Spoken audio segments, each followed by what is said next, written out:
Assalamualaikum warahmatullahi wabarakatuh. Salam sejahtera bagi kita semua. Perkenalkan, nama saya Ade Purnama dan teman saya. Dan saya Afni Susan. Dan saya Andi Samburu Nasution. Kami dari Program Studi Manajemen Pendidikan Islam hari ini akan menayangkan hasil presentasi kami guna memenuhi tugas dari dosen kita tercinta. Adapun tema yang akan kami bawakan adalah hakikat manusia dan fitrah beragama. Kepada teman-teman semua, diharapkan pada saat presentasi berlangsung agar memfokuskan mata pada video kami, dan jika ada kata yang kurang dimengerti ataupun kurang dipahami bisa menanyakan kepada kami. Materi pertama akan disampaikan oleh teman kami Afni Susan. Kepada saudari Afni Susan kami persilahkan.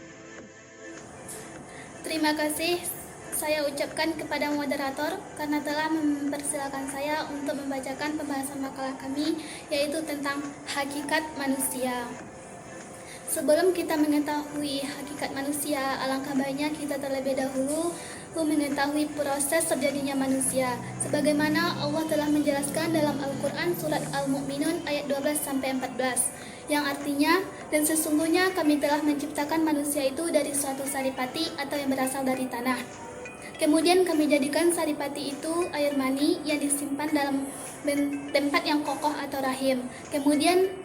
Kemudian air mani itu kami jadikan segumpal darah. Lalu segumpal darah itu kami jadikan segumpal daging. Dan segumpal daging itu kami jadikan tulang belulang. Lalu tulang belulang itu kami dibungkus dengan daging. Kemudian kami jadikanlah dia makhluk yang berbentuk lain. Maha suci Allah pencipta yang paling baik. Dari penjelasan tersebut, Allah telah menciptakan manusia itu dari berbagai tahapan, sehingga terwujudlah makhluk yang berbeda dengan yang lainnya. Bahkan manusia diberi alat indera, akal. Karena itu manusia adalah makhluk Allah Subhanahu wa Ta'ala yang paling mulia di antara semua makhluk lainnya. Hakikat manusia menurut bahasa, yaitu adalah kebenaran atas diri manusia itu sendiri sebagai makhluk ciptaan Allah Subhanahu wa Ta'ala. Sedangkan secara umum, hakikat manusia yang harus kita pahami yaitu: 1. Makhluk yang memiliki tenaga dalam yang dapat menggerakkan hidupnya untuk memenuhi kebutuhannya. 2. Individu yang memiliki sifat rasional yang bertanggung jawab atas perbuatan yang ia buat. 3. Seseorang yang dapat mengarahkan dirinya ke tujuan yang positif. Dia mampu mengontrol dan mengatur dirinya dan juga mampu menentukan nasibnya. 4. Makhluk yang terus melakukan perkembangan. 5. Individu yang selalu melibatkan dirinya dalam setiap usaha, membantu orang lain dan membuat dunia lebih baik untuk ditepati. 6. Individu yang mudah terpengaruh oleh lingkungan sosial. 1. Pengertian hakikat manusia. Hakikat manusia menurut Konfusianisme. Setiap pribadi merupakan orang bijak yang potensial, yaitu orang yang mampu berbuat kebijakan secara ekstrem. Artinya, semua manusia memiliki kapasitas untuk menumbuhkan kebijakan dan membawa dirinya ke dalam harmoni dengan titah surga. Manusia dekat satu sama lain. Secara hakikat, perbedaan mereka merupakan hasil pengulangan dari praktek hidup yang dilakukan. Artinya, di antara hal-hal lainnya, manusia bisa ditempa dan dapat menjadi apapun yang diinginkan. Manusia tidak pernah selesai dan saling mempengaruhi. Dalam kebutuhan, pembentukan yang konstan menuju kesempurnaan moral akhir yang paling tinggi. 2. Hakikat manusia menurut Alkitab. Manusia memiliki peranan istimewa dibandingkan makhluk ciptaan lainnya. Ia tetap menjadi bagian alam. Manusia dibuat dari debu-debu tanah. Kita berbeda dari materi yang tidak bergerak atau dari binatang. Kepribadian kita sendiri tidak berada dalam kepemilikan entitas material yang berasal dari tubuh atau nafas hidup, sehingga memahami Adam sebagai hadiah hidup itu sendiri, bukan sebagai jiwa. Dalam perjanjian lama, tidak ada harapan pasti mengenai kehidupan setelah kematian. 3. Hakikat manusia menurut Plato. Plato adalah seorang filosof Yunani yang menjadi ajar utama dalam pandangan dualistik, yang berpendapat bahwa jiwa manusia adalah entitas non-material yang dapat tinggal terpisah dari tubuh manusia, karena jiwa ada sebelum kelahiran terjadi, sesuatu yang tidak dapat hancur dan akan hidup kekal abadi setelah kematiannya. Hal ini dipaparkan dalam memo yang berusaha membuktikan praktisistensi jiwa, serta dalam percakapan Padeo yang menyampaikan beberapa argumentasi mengenai jiwa manusia yang tetap ada setelah kematian tubuh, dan membuktikan kesalahan-kesalahan paham materialisme yang diasung oleh penganut atomisme. 4. Hakikat manusia menurut Freud. Ada 5 dasar yang dipakai Freud dalam memahami hakikat manusia, yaitu 1. Materialisme. Dalam hal ini, Freud mengakui adanya perbedaan antara kondisi-kondisi kejiwaan dan kondisi fisiologis. Sistem saraf, namun bagian perbedaan itu hanyalah dalam bahasa saja, bukan adanya dualisme atau dua substansi jiwa dan tubuh. 2. Penerapan determinisme, yaitu prinsip bahwa setiap kejadian selalu memiliki penyebab bagi realitas kejiwaan, sehingga manusia berpikir, bertingkah laku, dan berkata-kata. Hal ini bukanlah suatu bersifat kebetulan, tetapi segala sesuatu pada prinsipnya dapat dijelaskan oleh sesuatu yang ada di jiwa manusia tersebut. 3. Kondisi kejiwaan bawah sadar dipakai untuk menunjukkan keadaan yang tidak dapat menjadi sadar dalam keadaan normal. Jiwa manusia tidak dapat berdampingan dengan yang menjadi perhatian kesadaran. Namun, ia tetap memiliki sesuatu yang tidak dapat kita buka dengan pengetahuan biasa. 4. Naluri atau dorongan-dorongan sebagai penggerak dasar kekuatan-kekuatan aparatur jiwa, dan semua energi dalam pikiran kita sepenuhnya berasal darinya. 5. Catatan perkembangan karakter manusia individual. Setelah kita mengetahui pengertian hakikat manusia, sekarang kita masuk yang kedua, yaitu pandangan mengenai hakikat manusia. Manusia adalah keyword yang harus dipahami terlebih dahulu sebelum kita ingin memahami pendidikan. Untuk itu perlu kiranya melihat lebih rinci beberapa pandangan mengenai hakikat manusia. 1. Pandangan psikoanalitik, yang mana dalam pandangan psikoanalitik diyakini bahwa pada hakikatnya manusia digerakkan oleh dorongan-dorongan dari dalam dirinya yang bersifat instinktif. Hal ini menyebabkan tingkah laku seseorang manusia diatur dan dikontrol oleh kekuatan psikologis yang memang ada dalam diri manusia.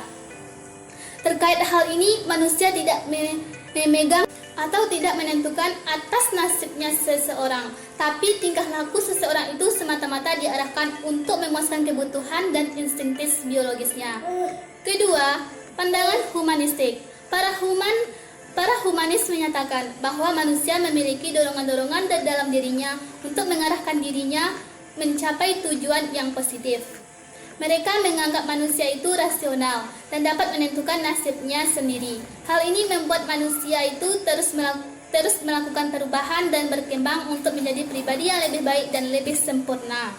Mereka juga mengatakan selain adanya dorongan-dorongan tersebut, manusia dalam hidupnya juga digerakkan oleh rasa-rasa tanggung jawab sosial dan keinginan mendapatkan sesuatu. Ketiga, pandangan Martin Buber. Martin Buber mengatakan bahwa pada hakikatnya manusia itu tidak bisa disebut ini atau itu.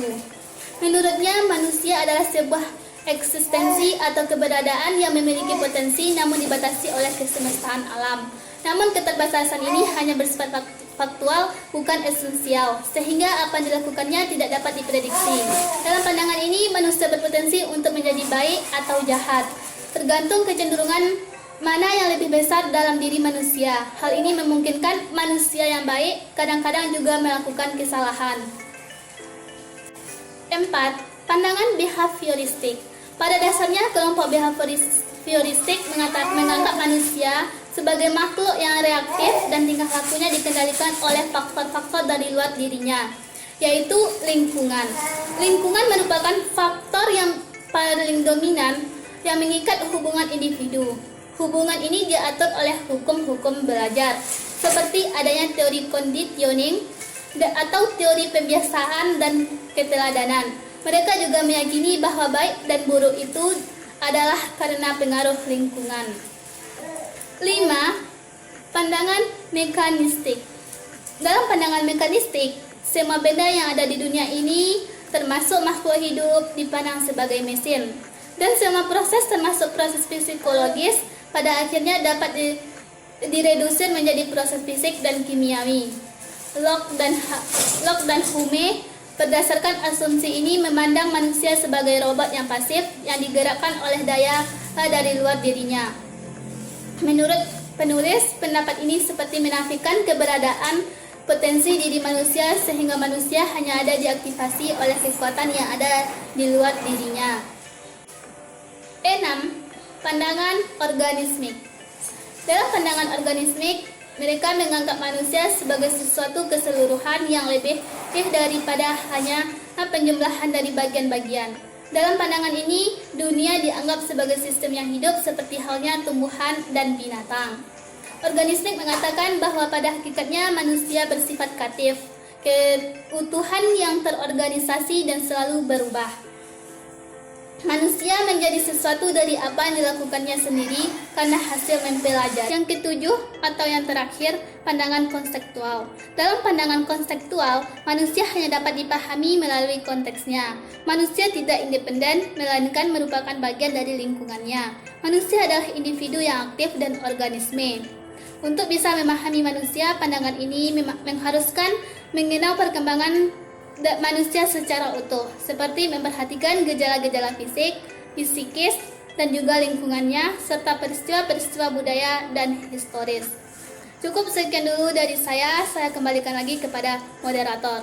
Terima kasih. Terima kasih kepada Saudari Abdi Susan yang telah menyampaikan materinya. Berikutnya, materi akan dilanjutkan oleh teman kita, Anissa Boru Nasution. Kepada saudari tersebut kami persilakan. Terima kasih kepada moderator yang telah mengizinkan saya untuk membacakan materi. 3. Wujud hakikat manusia. Beberapa wujud hakikat manusia yang akan kami jelaskan ini akan membuktikan bahwa manusia dan hewan sangatlah berbeda. Sifat hakikat manusia ini memiliki karakteristik yang hanya dimiliki oleh manusia. Umar Tirta Raharjo dan Nasrullah mengatakan di antara hakikat manusia sebagai berikut. Yang pertama, kemampuan menyadari diri. Dengan adanya kemampuan ini, manusia dapat menyadari bahwa dirinya itu memiliki ciri khas atau karakteristik diri. Dengan kemampuan ini pun, manusia dapat mudah beradaptasi dengan lingkungannya, baik itu lingkungan individu lain selain dirinya, ataupun lingkungan non-pribadi atau benda. Yang kedua, kemampuan bereksistensi. Melalui kemampuan ini, manusia dapat menyadari bahwa dirinya memang ada dan eksis dengan sebenarnya. Dalam hal ini, manusia juga memiliki kebebasan dalam keberadaannya, berbeda dengan hewan yang hanya ada di kandang dan tanaman yang hanya ada di kebun. Namun, kemampuan ini pun juga perlu dibina melalui pendidikan, agar manusia mampu mengatasi masalah dalam hidupnya. 3. Pemilik kata hati. Yang dimaksud dengan pemilik kata hati di sini adalah hati nurani. Kata hati ini akan melahirkan kemampuan untuk membedakan mana yang baik dan mana yang buruk. Jika seseorang yang memiliki kata hati yang tajam, ia akan memiliki kecerdasan akal budi sehingga ia mampu memberi keputusan mana yang baik dan mana yang buruk. Yang keempat, moral dan aturan. Dalam hidup ini kita harus memiliki moral dan aturan. Moral juga sering disebut dengan etika, yang merupakan wujud dari kata hati. Namun, untuk mewujudkan kata hati dengan perbuatan dibutuhkan kemauan. Artinya, tidak semua orang memiliki kata hati dan moral yang baik.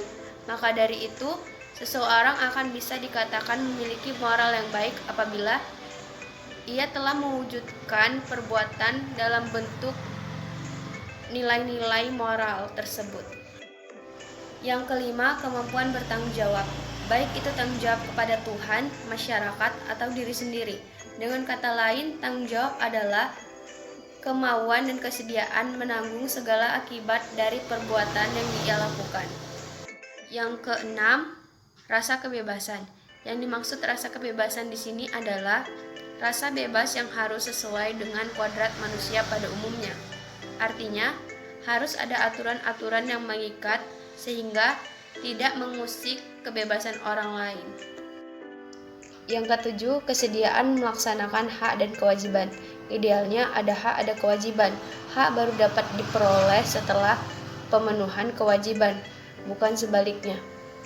Pada kenyataannya, hak dianggap sebagai kebahagiaan dan kewajiban dianggap sebagai beban. Padahal manusia mempunyai kebebasan apabila kewajibannya dilaksanakan dengan baik, maka barulah ia mendapatkan haknya secara adil. Yang kedelapan, kemampuan menghayati kebahagiaan. Kemampuan menghayati kebahagiaan ini dapat diartikan sebagai kumpulan rasa gembira yang dialami oleh manusia. B. Fitrah beragama. Sejak manusia dilahirkan ke muka bumi ini, sebenarnya mereka sudah memiliki fitrah beragama, yang mana terdapat pada surah Ar-Rum ayat 30 yang artinya, maka hadapkanlah wajahmu dengan lurus kepada agama Allah. Tetaplah atas fitrah Allah yang telah menciptakan manusia.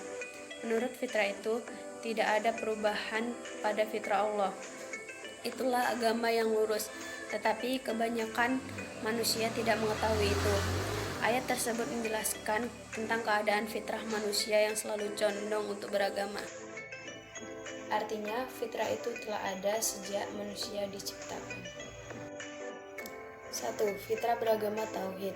Manusia adalah umat yang satu. Setelah timbulnya perselisihan, maka Allah mengutus para nabi untuk memberikan kabar gembira dan peringatan. Allah juga menurunkan bersama mereka kitab-kitab yang benar untuk memberi keputusan di antara manusia tentang perkara yang mereka perselisihkan. Tetapi mereka tidak memperselisihkan kitab-kitab yang telah diturunkan. Namun mereka memperselisihkan orang yang telah diturunkan kepada mereka. Karena kedengkian mereka sendiri, maka Allah pun memberi petunjuk kepada orang yang beriman. Baik, materi selanjutnya yang akan dibacakan oleh moderator. Terima kasih kepada saudari Anissa Burunasution yang telah menyampaikan materinya. Selanjutnya materi akan saya sambung sendiri, yaitu mengenai fitrah di dalam Al-Quran. Kata fitrah di dalam Al-Quran disebut sebanyak 20 kali yang terdapat di dalam 17 surah, di mana setiap ayat memiliki arti tersendiri. Semua surah yang di dalamnya terdapat kata fitrah diturunkan di kota Mekah, sehingga kita bisa menyebutnya sebagai surat Makkiyah. Adapun isi kandungan surat Makkiyah itu sendiri adalah mengenai keimanan dan masalah penyembahan.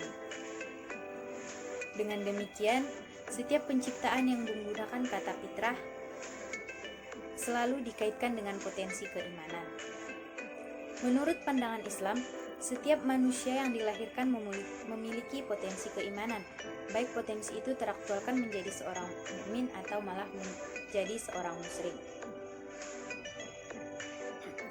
Konsep keimanan itu sendiri masih bersifat universal dan potensial. Selanjutnya adalah tinjauan makna fitrah. Kata fitrah berasal dari kata patarah yang artinya adalah membuka atau membelah. Secara etimologi, fitrah artinya suci, potensi keimanan, sifat, dan kejadian. Atas pemahaman suci ini, berarti manusia lahir membawa potensi suci. Suci yang dimaksud bukanlah kosong ataupun netral, melainkan merujuk pada fitrah yang dikemukakan oleh psikobehavioristik termasuk John Locke. Suci adalah bersihnya jiwa manusia dari dosa warisan ataupun dosa asal. Dengan kesucian ini, manusia lahir membawa atribut baik, dan kebaikan itu harus tetap terjaga dengan beraktivitas sebagaimana yang dikehendaki oleh Allah Subhanahu wa Ta'ala. Fitrah berarti potensi manusia untuk menerima agama, iman, tauhid, serta perilaku suci. Dalam pertumbuhannya, manusia itu sendirilah yang harus berupaya mengarahkan fitrah tersebut pada iman dan tauhid melalui faktor pendidikan, pergaulan, serta lingkungan yang kondusif.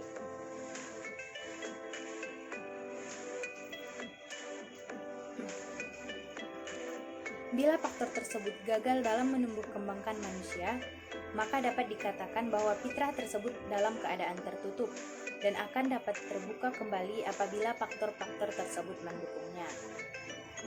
Sebagai bentuk potensi, Fitrah dengan sendirinya akan melakukan proses aktualisasi atau pengembangan lebih lanjut. Tanpa aktualisasi, fitrah dapat tertutup oleh polusi yang dapat membuat manusia berpaling dari kebenaran. Meski setiap orang memiliki kecenderungan ini, tetapi tidak serta-merta secara aktual berwujud dalam kenyataan. Karena itu, fitrah bisa dikatakan yazid wa yanqus, ataupun bisa bertambah dan bisa juga berkurang. Fitrah itu sendiri akan bertambah apabila dikarenakan faktor pembinaan dan pendidikan yang kondusif, dan fitrah juga bisa berkurang dikarenakan faktor-faktor negatif yang memengaruhinya. Ibnu Al-Qayyim berpendapat bahwa manusia menerima Islam itu seperti jalan anak kecil yang menerima ibunya. Sesuai pandangan ini, manusia bukanlah sudah muslim semenjak ia lahirnya, melainkan sudah dibekali dengan potensi yang memungkinkan menjadi seorang muslim. Jadi inti fitrah di sini adalah manusia memiliki kecenderungan beragama. Lebih spesifik lagi adalah agama Islam, iman, dan tauhid. Menurut Mustafa Al-Maraghi, fitrah juga bisa diartikan sebagai kesanggupan atau predisposisi untuk menerima kebenaran. Manusia secara fitrah dilahirkan dengan kecenderungan berusaha mencari dan menerima kebenaran walaupun masih tersembunyi di dalam suara hati kecilnya. Ada kalanya manusia itu telah menemukan kebenaran, namun karena faktor eksternal yang memengaruhinya, maka ia berpaling dari kebenaran yang telah ditemukan tersebut. Ulasan fitrah secara komplit juga dikemukakan oleh Quraish Shihab. Dalam pandangannya, fitrah bisa diartikan atau bisa dipahami secara khusus dan secara umum. Merujuk pada fitrah yang dikemukakan di dalam Al-Quran Surah Ar-Rum ayat 30, bisa diartikan secara khusus yakni potensi beragama yang lurus yang dibawa sejak awal kejadiannya. Namun, fitrah tidak hanya terbatas pada fitrah keagamaan, melainkan sudah menjadi bagian dari penciptaan Allah secara umum. Demikian hasil makalah kami yang dapat kami presentasikan. Dan adapun kesimpulan yang dapat kami ambil dari makalah ini adalah manusia adalah makhluk Allah yang paling sempurna, dan di dalam Al-Quran terdapat berbagai ayat yang menjelaskan tentang kesempurnaan penciptaan manusia tersebut. Kesempurnaan penciptaan manusia ini semakin disempurnakan oleh Allah Subhanahu wa Ta'ala dengan mengangkat manusia sebagai khalifah di muka bumi yang dapat mengatur dan memanfaatkan alam. Allah juga melengkapi manusia dengan berbagai potensi yang dapat dikembangkan untuk memenuhi kebutuhan hidup manusia itu sendiri. Di antara potensi-potensi tersebut adalah potensi emosional, potensi akal, potensi fisikal, dan potensi spiritual. Keseluruhan potensi manusia ini harus dikembangkan sesuai fungsi dan tujuan yang telah ditetapkan oleh Allah Subhanahu wa Ta'ala. Di samping memiliki potensi, manusia juga memiliki berbagai karakteristik ataupun ciri khas yang dapat membedakannya dengan hewan, yang merupakan wujud dari sifat hakikat manusia. Berdasarkan dari pembahasan ini dapat disimpulkan bahwa pada hakikatnya manusia berbeda dengan makhluk Tuhan yang lainnya seperti hewan, ditinjau dari karakteristik, potensi-potensi yang dimiliki, dan kemampuan manusia dalam mengembangkan potensi tersebut. Sedangkan pada fitrah itu sendiri adalah kemampuan dasar manusia dalam berkembang yang dianugerahkan Allah kepadanya. Di dalamnya terkandung komponen psikologis yang satu sama lain saling berkaitan atau saling menyempurnakan bagi kehidupan manusia. Sedangkan fitrah beragama itu sendiri telah ada sejak manusia itu lahir, karena Allah menciptakan manusia dalam keadaan bertauhid. Hanya saja ketika pada akhirnya mereka telah terpengaruhi oleh lingkungan dan orang tua. Demikian presentasi yang dapat kami sampaikan. Besar harapan kami semoga karya kami ini dapat memenuhi kriteria tugas yang diberikan oleh dosen kita tercinta, dan semoga kita dapat menambah wawasan mengenai hakikat manusia dan fitrah beragama. Kepada teman-teman semua yang ingin memberikan pertanyaan ataupun ingin memberikan saran, kami menerima dengan senang hati. Dan saya mewakili teman-teman saya, apabila ada kata-kata kami yang salah ataupun tidak sesuai pada tempatnya, kami memohon maaf. Kepada Allah kami memohon ampun. Akhir kata, selamat siang, salam sejahtera, wassalamualaikum warahmatullahi wabarakatuh.